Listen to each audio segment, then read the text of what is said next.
जय हिंद। आप सभी का स्वागत है सिग्मा के ऑनलाइन क्लास में। और आज के इस क्लास में हम पढ़ने वाले हैं प्रत्यावर्ती धारा, जो क्लास 12 का चैप्टर 11 है। और आप जानते हो इसका सीरीज हम लोग लेके चल रहे हैं और कई सारा पार्ट इसका देख चुके हैं। और आज के इस वीडियो हम लोग देखने वाले हैं कि जो विभिन्न प्रकार के जो प्रत्यावर्ती परिपथ होते हैं, उसके धारा और प्रत्यावर्ती वोल्टेज के बीच कला क्या होता है। ठीक है, मान लो कि अगर कोई परिपथ लिए हो, उसमें सिर्फ प्रतिरोध जोड़े हो, तो उसके प्रत्यावर्ती वोल्टेज और प्रत्यावर्ती धारा में ग्राफ क्या बनेगा, यानी कि उसका कलांतर क्या होगा।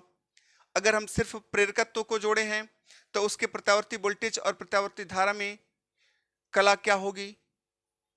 अगर हम सिर्फ संधारित्र जोड़े हैं तो उसके प्रत्यावर्ती वोल्टेज और प्रत्यावर्ती धारा के बीच जो कला है वो क्या होने वाला है।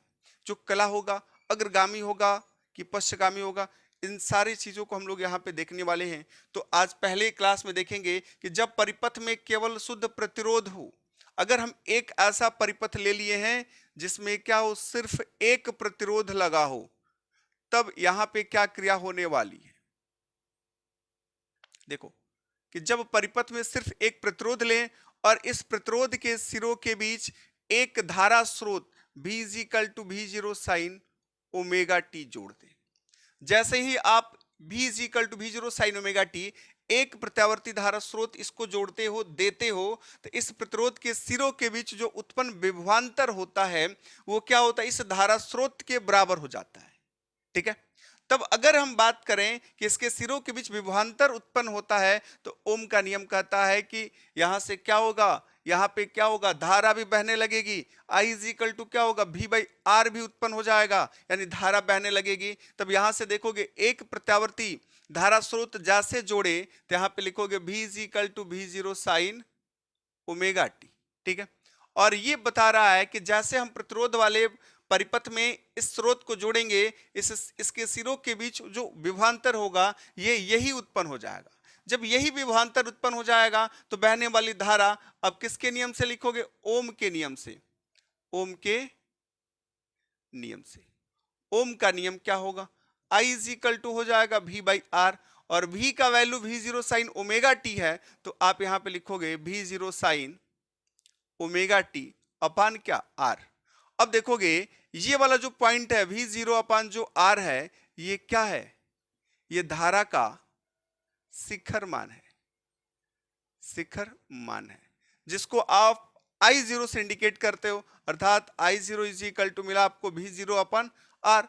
अब यहाँ पे पुट करोगे तो क्या मिलेगा, I is equal to I0, यहाँ पे I0 इंटू क्या मिलेगा, साइन ओमेगा टी। अब देखो ये इक्वेशन नंबर हमारा सेकेंड। अब पहला इक्वेशन देखो, दूसरा देखो।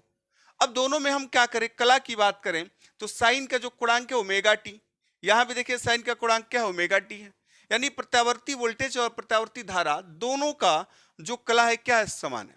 जब दोनों का कला समान है तो क्या होगा, यानी कह सकते हैं कि जब हमारे पास क्या हो, परिपथ में सिर्फ क्या हो, प्रतिरोध हो, और उसके सिरों के बीच अगर हम कोई प्रत्यावर्ती वोल्टेज स्थापित करते हैं तो धारा भी क्या होगी, उस प्रत्यावर्ती वोल्टेज के कला में ही क्या होगी, आगे बढ़ेगी। इसका ग्राफ देखना हो तो आप देख लो, ये इसका ग्राफ हो जाएगा, यहाँ प्लस पॉइंट, नीचे क्या होगा, माइनस। आप जानते हो प्रत्यावर्ती वोल्टेज क्या होता है, आवर्ती रूप में चलता है, जिसका क्रम यही होता है। ठीक है, अब देखोगे ये आपका प्रत्यावर्ती वोल्टेज आवर्ती रूप में चल रहा है, तो प्रत्यावर्ती धारा भी तो इसी रूप में चलेगी, क्योंकि दोनों का कला समान है। जब दोनों का कला समान है तो प्रत्यावर्ती धारा भी क्या होगी, जैसे प्रत्यावर्ती वोल्टेज चल रहा था वैसे आगे की बढ़ेगी। ठीक है, आप इसको इंडिकेट कर सकते हो टी से। अब देखो ये वाला जो पॉइंट है जिसको हम लोग क्या कह सकते हैं, ये इसका शिखर मान है V0, और ये प्रत्यावर्ती धारा का शिखर मान है I0, और आप इसको लिख सकते हो V is equal to V0 sine omega T.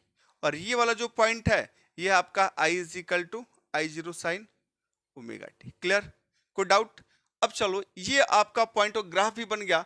अगर हमको फेजर ग्राफ देखना हो इन दोनों का तो कैसे फेजर ग्राफ को ड्रॉ करोगे।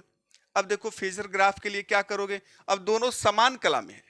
जब दोनों समान कला में हैं तो यहाँ पे क्या होगा, ये आप जो लाइन देखोगे इसका कोण कितना होगा, ओमेगा टी। कितना होगा भाई, ओमेगा टी होगा। अगर यहाँ पे मानते हो कि ये आपकी क्या है, शिखर वैल्यू है धारा का, तो यहाँ पे इसका क्या आपका V0 होगा। यानी इसका मुख्य मान क्या होगा I, और ये इसका मुख्य मान क्या होगा V। ये आपका क्या होगा, फेजर ग्राफ होगा। चलो फेजर ग्राफ के बारे में पहले भी बताया गया है, विधिवत बताया गया कि कैसे बनाया जाता है, क्या उसका मोटो होता है।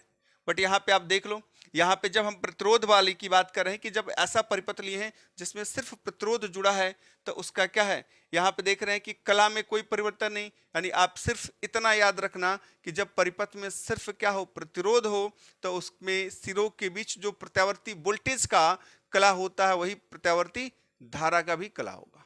ठीक है।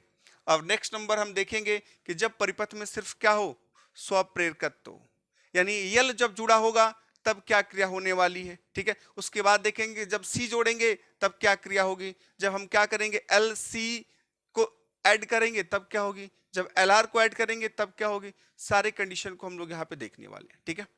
चलो चलो आप यहाँ तक नोट कर लो, फिर आगे बढ़ते हैं। ठीक है।